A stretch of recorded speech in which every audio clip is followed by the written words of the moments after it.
Bu vatanni onamdan kam sevsam uyat bo'ladi. Bu vatanni bolamdan kam sevsam uyat bo'ladi. Qancha dunyo kezdim ko'nglim yorishmadi baribir. Mening yarim ko'nglim faqat shu vatanda to'ladi. O'zbeklarning bu dunyoga aytar gapi ko'p hali. Jadidlarning yoqqancharoq ochgani yo'q hali. O'zbekiston har bir qarich yeringni qani men ham sevolsaydim o'sha mening jadidlarim singari.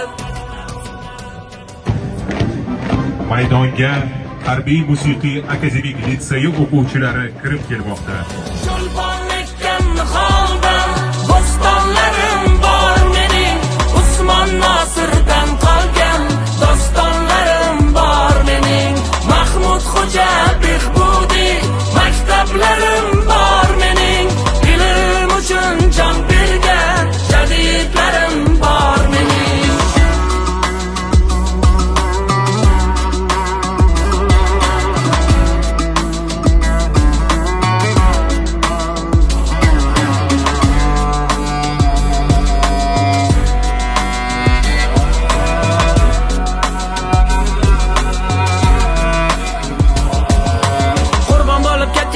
Qancha sharaf sonimiz, ma'rifatda fido bo'lsa bo'lsin deya jonimiz. Yurtboshimizning yoshlarga aytgan gapini eslang, jadidchilar bo'ladi bizning qahramonimiz. O'zbeklarning bu dunyoga aytar gapi ko'p hali, jadidlarning yoqqancharoq o'chgani yo'q hali. O'zbekiston har bir qarich yeringni qani men ham sevolsaydim o'sha mening jadidlarim singari. Cho'lponlikdan holdan bo'stonlarim bor mening, Usmon Nosirdan qolgan dostonlarim bor mening, Mahmud Xo'ja Behbudiy maktablarim bor mening, ilm uchun jon bergan jadidlarim bor mening. Bugun O'zbekiston har tomonlama kuch va qudratga ega har tomonlama himoya qiladi O'zbekiston o'zini, haddini bil fitnachi bu yurtni yomonlama. Bugun O'zbekiston so'zini ayta oladi, butun dunyo maydonida maqsad sari boradi. Sportda, ilm-fanda, har sohada bemalol butun dunyo maydonida raqobatda shonlanadi.